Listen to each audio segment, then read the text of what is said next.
National news post, जनता की आवाज। पंजाब के विभिन्न हिस्सों से 150 सदस्य पैदल संगत का जत्था शुक्रवार को श्री दरबार साहिब पहुंचा। शाम 5 बजे श्री दरबार साहिब देहरादून के दर्शनी गेट पहुंचते ही पैदल संगत का पुष्प वर्षा व ढोल नगाड़ों की थाप के साथ दून वासियों व श्री दरबार साहिब श्री झंडा जी मेला आयोजन समिति ने जोरदार स्वागत किया। दर्शनी गेट व श्री दरबार साहिब परिसर में श्री दरबार साहिब के सज्जन दानशीन श्री महंत दिवेन दास जी महाराज की अगुवाई में पुष्प वर्षा के बीच संगत का जोरदार स्वागत हुआ।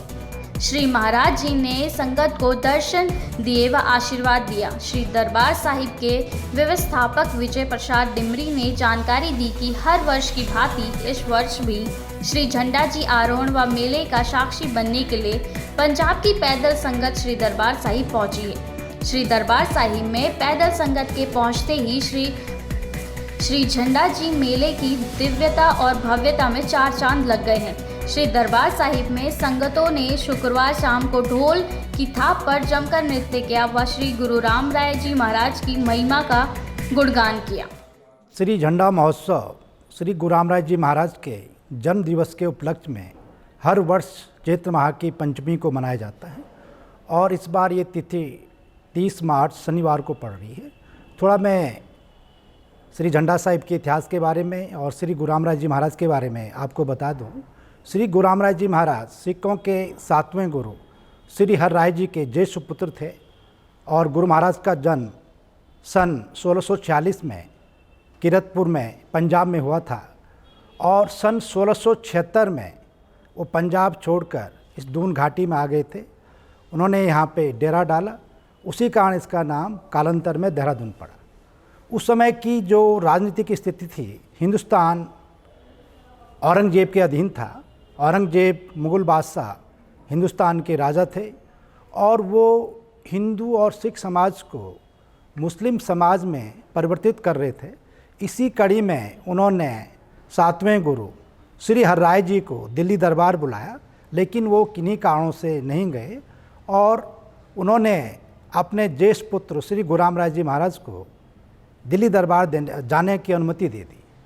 श्री गुरु राम राय जी महाराज जब दिल्ली दरबार में गए तो वहाँ के जो मौलवी थे, दरबारी थे, उन्होंने गुरु महाराज की कई तरह से जो है परीक्षा ली और गुरु महाराज जो है महान तपस्वी संत थे, चमत्कारिक सिद्धियों से युक्त थे। उन्होंने वहाँ पे कई चमत्कार दिखाए और औरंगजेब ने उनको हिंदू पीर की संज्ञा दी और कामिल फ़कीर कहा। लेकिन जब वो वापस पंजाब गए तो उनको किन्हीं कारणों से गुरु गद्दी नहीं मिली और वो बाद में देहरादून में आ गए। इस घाटी में उन्होंने तपस्या की। इस स्थान पे जहाँ पे आज झंडा साहिब स्थित है, वहाँ पे उन्होंने तपस्या की, इसको अपनी तपस्थली बनाया। सन 1676 की बात है। तब से संगतें उनके जन्म दिवस के उपलक्ष्य में और उनके देहरादून आगमन पर ये महोत्सव मनाती है और इसका विशेष आकर्षण जो दरबार साहिब का पश्चिमी द्वार है, वहाँ पे झंडारोहण से होता है। जो झंडे जी हैं ये साल के वृक्ष से बनाए जाते हैं। इसकी लंबाई जो है लगभग 90 फुट होती है और जो नीचे से जो गोलाई है वो 50 फुट तक 32 इंच होती है। अब बाद में ये हर 10 फुट पर 2-2 इंच कम होती जाती है और लास्ट में ये 14 इंच रहती है। तो इसका बड़ा महत्व है। जो ध्वज दंड है, इस पर 3 तरह के वस्त्रों का आवरण चढ़ता है जिनको गिलाफ कहते हैं। ये सादे मार्किन के होते हैं जिनकी संख्या 41 होती हैं। उसके बाद सनील के गिलाफ जिनकी संख्या 21 होती है और जो बाहरी जो दिखता है उसको दर्शनी गिलाफ कहते हैं, जिसके दर्शन होते हैं। तो ये उन संगतों द्वारा चढ़ाए जाते हैं जिनकी मन्नतें पूरी होती हैं। इस बार के दर्शनी गिलाफ चढ़ाने का सौभाग्य हमारे होशियारपुर के सेवक श्री हरभजन सिंह जी को मिला है।